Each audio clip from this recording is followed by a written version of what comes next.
নমস্কার। পশ্চিমবঙ্গের সরকারি কর্মচারীদের জুন মাসের বেতন নিয়ে আবারও উঠে এসেছে একটি অত্যন্ত গুরুত্বপূর্ণ আপডেট। এই মাসের বেতন কি নিয়ে একাধিক মন্তব্য উঠে এসেছে। এবার এই বেতনের কথা বলতে গিয়ে ডিএ মামলার সমাধানের উপায় বলে দিলেন তৃণমূল প্রভাবিত কর্মচারী সংগঠনের প্রাক্তন নেতা। এর আগে রাজ্য সরকারি কর্মচারী সংগঠন স্টেট গভর্নমেন্ট এমপ্লয়িজের সাধারণ সম্পাদক মলয় মুখোপাধ্যায় বলেছিলেন, জুন মাসের বেতনের সঙ্গে আরও 4% মহার্ঘ ভাতা অর্থাৎ 18% মহার্ঘ ভাতা পাবেন রাজ্য সরকারি কর্মচারীরা। পুরো বিষয়টি ডিটেলসে আলোচনা করব, তাই চ্যানেলে নতুন হলে চ্যানেলটিকে সাবস্ক্রাইব করে বেল আইকনটি বাজিয়ে অল নোটিফিকেশন অন করে দিন এই ধরনের ডিএ সম্পর্কিত ছোট বড় সব আপডেট সবার আগে পেতে। বন্ধুরা, জুনের বেতনের সঙ্গে 18% মহার্ঘ ভাতা পাবেন পশ্চিমবঙ্গের রাজ্য সরকারি কর্মচারীরা। তবে সেটা শুধু এক মাসের জন্যই মিলবে।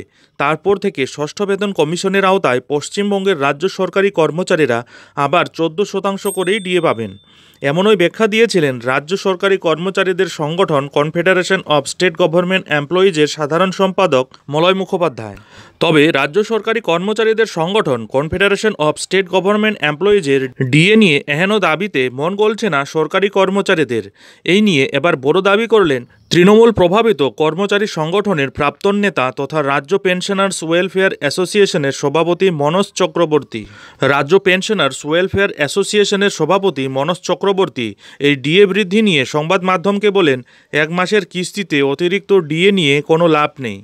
এক মাস এগোলে সমস্যার সমাধান হবে না। আসলে সমস্যার সমাধান করতে হলে সুপ্রিম কোর্টের থেকে মামলা প্রত্যাহার করা প্রয়োজন। বন্ধুরা, মনোজবাবুর এহেন মন্তব্যে আপনাদের মতামত অবশ্যই কমেন্ট বক্সে কমেন্ট করে জানাবেন। উল্লেখ্য, গত 8 বছর ধরে বকেয়া ডিএ আদায়ের দাবিতে আইনি লড়াই জারি আছে সরকারি কর্মচারীদের। এই আবহে প্রায় সব ক্ষেত্রেই এখনও পর্যন্ত জয়ী হয়ে রয়েছেন সরকারি কর্মচারীরাই। তবে বর্তমানে এই মামলা ঝুলে রয়েছে সুপ্রিম কোর্টে।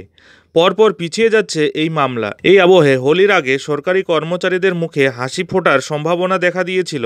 তবে গত 18 মার্চও সময়ের অভাবে মামলাটির শুনানি হয়নি শীর্ষ আদালতে।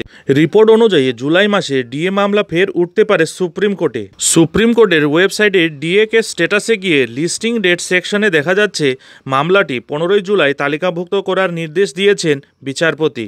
প্রসঙ্গত, সুপ্রিম কোর্টে ডিএ সংক্রান্ত যে মামলা চলছে সেটা পঞ্চম বেতন কমিশন সংক্রান্ত। 2016 সাল থেকে সেই মামলা চলে আসছে, যা state administrative tribunal Kolkata high court হয়ে সুপ্রিম কোর্টে এসেছে। এই মামলায় প্রথমে সেটে জয় পেয়েছিল রাজ্য সরকার। তারপর থেকে প্রতি ক্ষেত্রে জয় পেয়েছেন রাজ্য সরকারি কর্মচারীরা। উল্লেখ্য, গত 2022 সালের 20 মে হাইকোর্ট নির্দেশ দিয়েছিল যে 3 মাসের মধ্যে রাজ্য সরকারি কর্মচারীদের সমস্ত বকেয়া ডিএ মিটিয়ে দিতে হবে রাজ্য সরকারকে।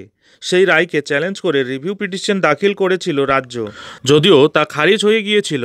তারই মধ্যে রাজ্যের বিরুদ্ধে আদালত অবমাননার মামলা দায়ের করেছিল 3টি রাজ্য সরকারি কর্মচারী সংগঠন। সেই মামলার মধ্যে সুপ্রিম কোর্টে মামলা করে রাজ্য।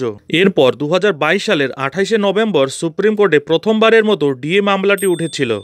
এরপর থেকে একের পর এক তারিখ পে তারিখ দেওয়া হলেও নানা কারণে সম্পূর্ণ শুনানি হয়নি। তাই হাইকোর্টের নির্দেশ মেনে নির্দিষ্ট সময়ের মধ্যে বকেয়া ডিএ না দেওয়ায় রাজ্য সরকারের বিরুদ্ধে অবমাননার মামলা হয়।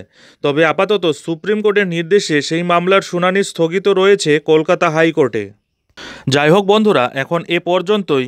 এই ধরনের পরবর্তী ডিএ সম্পর্কিত ছোট বড় সব আপডেট ঠিক সময় মতো পেতে অবশ্যই চ্যানেলে চোখ রাখুন।